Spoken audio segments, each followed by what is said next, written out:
हा प्रिव्हियस लेक्चरला आपण बघितलं होतं expression for the capillary rise or fall, पण ते प्रेशर डिफरन्स मेथडनं बघितलं होतं. तिथे जी व्हॅल्यू काढली होती आपण ती कुठल्यानं काढली होती? Pressure difference method. आज जी व्हॅल्यू काढणार आहे आपण ती आहे फोर्स मेथडनं. व्हॅल्यू तीच आहे, एक्सप्रेशन तेच आहे, त्याच पद्धतीनं आहे, तर थोडंफार चेंजेस काय ते बघूयात आपण. या ठिकाणी व्हेसल घेतलं, व्हेसल मध्ये लिक्विड घेतलं. लिक्विड याला आपण काय केलं, एक फाईन बोर असलेला एक ग्लास ट्यूब घेतला, त्याला आपण इमर्ज केलं लिक्विड मध्ये.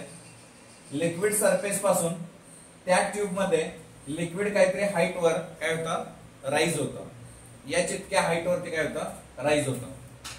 आणि त्याच्या ज्या सरफेसला कॉन्केव्ह शेप आहे, कसला शेप आहे, कॉन्केव्ह. हे बघा इथं कॉन्केव्ह शेप आहे. त्या शेपला आपण टँजेन्शियल फोर्स ड्रॉन केलं. त्या शेपला काय काढलं आपण, टँजेन्शियल फोर्स. हे या ठिकाणी टँजेन्शियल फोर्स, त्याचा जो अँगल आहे तो काय, थीटा आहे. त्याचा जो अँगल क्रिएट केलाय तो थीटा आहे. आता हा टँजेन्शियल फोर्सला आपण रिझॉल्व्ह केलं. समजा हे ट्यूब आहे, याला अशी टँजेन्शियल फोर्स आहे, याला मी रिझॉल्व्ह करणार आहे वाय ऍक्सिस आणि x ऍक्सिसला.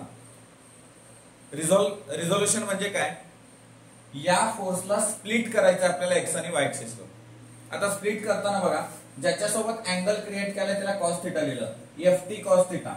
The tangential force F T cos theta is a vertical component of F T. हे व्हर्टिकल कंपोनंट झालं. इकडे झाला horizontal component.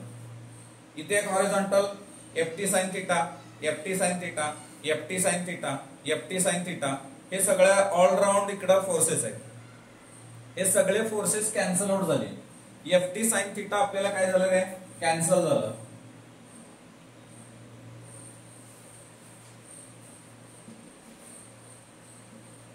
Cancel each other.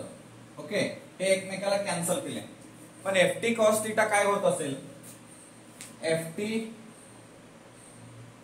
T cos theta ऍडअप. सगळे एफ टी कॉस थिटा हे काय होत आहेत, ऍडअप होत आहेत. म्हणजे फोर्स इज इक्वल टू, माझ्याकडे आहे formula, F T is equal to tangential force equal to surface tension into circumference of circle. Circumference of circle किती असतं, 2 pi r. So F T is equal to T into 2 pi R मला forces झाले. जर हे सगळे forces म्हणजे vertical component माझ्याकडे काय आहे, vertical component of F T. So that is F T V. F T V equal to माझ्याकडे काय मिळतं बघा, व्हर्टिकल कंपोनंट ते आहे एफ टी कॉस थिटा. मग माझ्याकडे एफ टी ची व्हॅल्यू आहे T 2 pi r cos theta. हे झालं टँजेन्शियल फोर्स, बट कसं आहे, व्हर्टिकल कंपोनंट आहे. हे सगळे ऍडअप केले वरचे, म्हणजे लेंथ किती आहे, हे पूर्ण असं सर्कल आहे. समजा हे फाईन ग्लास ट्यूब आहे छोटेसा, तर याच्यामध्ये हे पूर्ण जे सर्कल आहे ते किती आहे, सर्कम्फरन्स त्याचा 2 पाय आर आहे. म्हणजे कम्प्लीट फोर्स आपण व्हर्टिकली फोर्स काय केला, ऍडअप केला. आणि त्याला इक्वेशन नंबर मी काय देतो, 1 देतो. इक्वेशन नंबर 1 टाकला आपण. आपण पुढे काय केलं बघा, पुढचं जर बघितलं तर हे एफ टी कॉस थिटाला बॅलन्स कोण करतं, इथं दाखवलं मी एमजी. एमजी काय आहे इथं, M G that is mean by W, that is mean by weight of liquid column. Okay, weight of liquid column, तिथलं वेट आहे. मग एम काय आहे, एम ला मी असं दाखवू शकतो का बघा, rho is equal to mass upon volume. मग व्हॉल्यूम काय लिहिता येईल, ए इंटू एरिया इंटू तिथली हाईट जी आहे ते एच आहे. बट एरिया किती आहे आपल्याकडं, एरिया जो आहे तो आपल्याला इथं लिहितो मी, area equal to pi r square. का, सर्क्युलर आहे. सर्क्युलर असल्यामुळं इथं व्हॉल्यूम किती झालं बघा, व्हॉल्यूम बरोबर pi r square h, pi r square h. मग मासची व्हॅल्यू इथं, मास इज इक्वल टू मी असं लिहू का बघा, mass is equal to rho into v. V ची व्हॅल्यू टाकली तर mass is equal to rho pi r square h. ही मला फक्त व्हॅल्यू कोणाची मिळाली, मास. मग वेट इज इक्वल टू मी काय लिहू शकतो, डब्ल्यू इज इक्वल टू माझ्याकडे आहे एम इंटू जी. सो डब्ल्यू इज इक्वल टू एम काय आपल्याकडं rho pi r square h into g. हे झालं इक्वेशन नंबर 2. हे झालं काय इक्वेशन नंबर 2. बाबांनो इक्वेशन 1 आणि 2 ला आपण from equation 1 and 2 from here diagram ft cos theta is balanced to the weight of the liquid column.